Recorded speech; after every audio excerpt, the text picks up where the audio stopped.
Une étudiante en droit demande à Le Cornu de sauver la France. Mais attendez, on est toujours sous Macron, non? Et en plus, Le Cornu, c'est pas le mec qu'on a vu tout sourire au Maroc avec Yacine Bellatar, repris de justice? Yacine Bellatar. Vous allez voir Yacine Bellatar de dos en train d'échanger avec le ministre des Armées. Et Yacine Bellatar est donc présent au Maroc pour la visite d'État d'Emmanuel Macron. Est-ce que cette image vous surprend? Qui veut réagir? Sabrina. Il est dans la continuité de son activité. Hein. Il a été...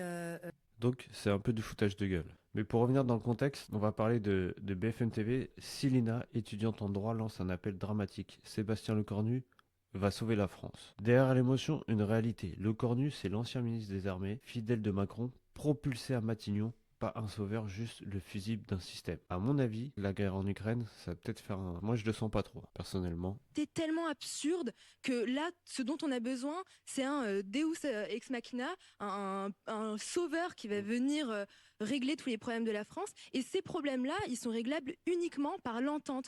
Et c'est pour ça que moi, je soutiens qu'on ait un Premier ministre de centre, que ce soit Monsieur Lecornu ou n'importe qui d'autre, mais un Premier ministre qui soit capable de mettre à sa table la gauche, la droite, et qui soit capable d'engager des discussions démocratiques en toute assertivité. Je précise que vous êtes engagé au centre. Oui, tout à fait. Moi, alors, quand vous dites à Sébastien Lecornu ce soir, qui nous regarde dans le bureau d'Emmanuel Macron, évidemment, comme chacun sait. Pour moi, Lecornu n'est pas un homme providentiel. C'est un Macron bis, en fait.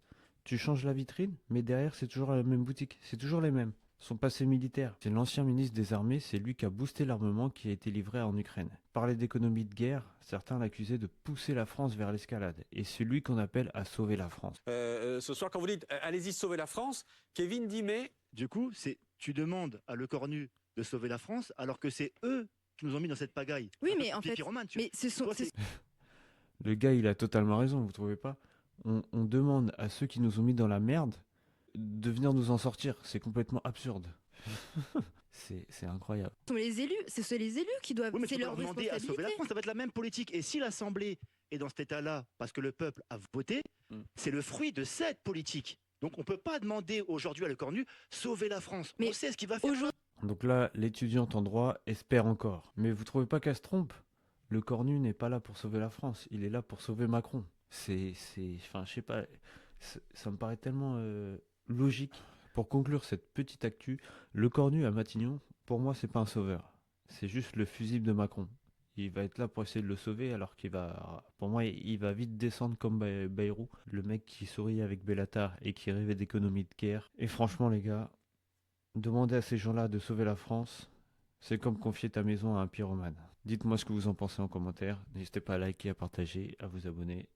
Et on se dit à demain pour une nouvelle actualité.